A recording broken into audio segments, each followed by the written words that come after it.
All right, guys, welcome back. Guys, what happening between our borders in county and countries? Okay, yesterday Edwin Sifuna had a very inclusive interview on Citizen TV and really opted out that Raila Amolo Odinga believed that Ruto must go, but the only way that Ruto must go is through constitutional, not through just one term or others protest on the street that will make this guy to go. Democratic state that Baba believes we should have a constitutional opportunity to remove Ruto democratically. How do you get there? In case you are watching Impoko Network for the first time, kindly click that subscribe buttons, then allow the notification buttons to be on. Let's begin this video by listening to this clip. That will respect the rule of law, that will respect human rights and the dignity of the people of Kenya. Does this government do that? This government surely does not. This government is killing the people. This government does not listen to the people. This is the worst possible government. If you go back to the spirit of the Constitution in 2010, this is the worst possible government we would have envisaged. It's the direct opposite of what we wanted. So I hear William Ruto has succeeded in bullying these guys in the opposition, Kina Kalonzo, into, he says, these people just say one term, they don't have any agenda. I want William Ruto to know that his removal from office is a national priority agenda. It is the only agenda because his government is totally opposed to everything that this constitution stands for. And I want these people to be bold. Don't be bullied. You don't have to, he wants to push you into a corner where you're discussing markets. Tell Albert Ojwang about markets and roads. In my ranking, removing Ruto is top. It's even higher than getting a second terminal at JKIA or dualing Malaba to Mombasa.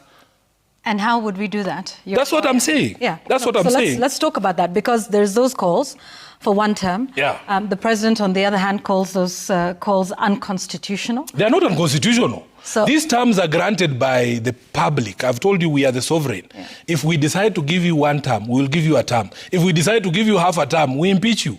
I mean, it is in the Constitution. And you can also resign midway from public pressure. We have seen it happen.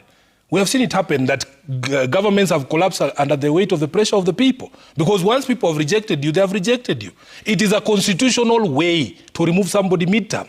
Yeah. Was the issue of MOU. We all know that what led to this MOU was to sign the normally called their 10-point agenda. And one of the major causes of this 10-point major agenda is that the lives of the Kenyans, people are just disappearing, people are just abducting nowhere, unapatana wa jamaa amekufa with no even reason, na pia hata bila sababu za kimsingi zenye zinaweza fanya mtu awawe. He really clear that for him MOU is already dead. Team to review the implementation of this MOU. I have asked respectfully that I be left out of that team because I have already declared this MOU dead. I have already done so publicly. So there is no point. I'm not a mortician. There's no point of me going to go through a document that I've already declared dead. And the reason I declared this MOU dead is because the initial argument for entering into this MOU was twofold. First of all, it was for the sustenance of life. For the sustenance of life, that we were losing people unnecessarily. That can we all agree that this is not something we need to continue doing? We need to stop killing our people. That was the first argument. The second argument was the sustenance of the democratic state. So Ruto is getting his end of the bargain because the democratic state is being sustained at least until 2027. But our people are not getting there. They're still being killed.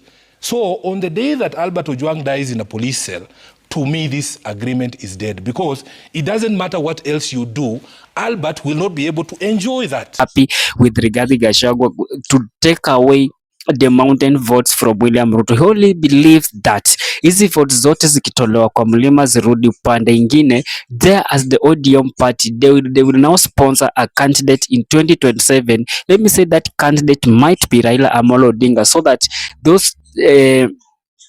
those votes that is taken away from William Samoei Ruto can be easily inherited with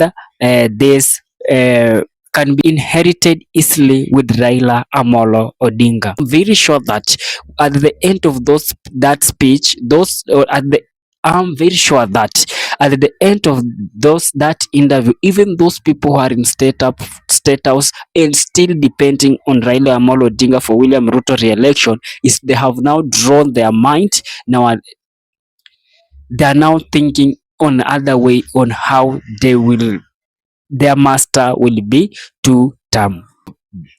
Alright guys, that's what I have for you by now, and continue watching Impoko Network for the more updates that I'm yet to bring as the day goes by and daily here. What you can do, click the subscribe buttons, then allow the notification buttons to be on. Whenever you're producing a video like this one, YouTube will automatically giving you a notification.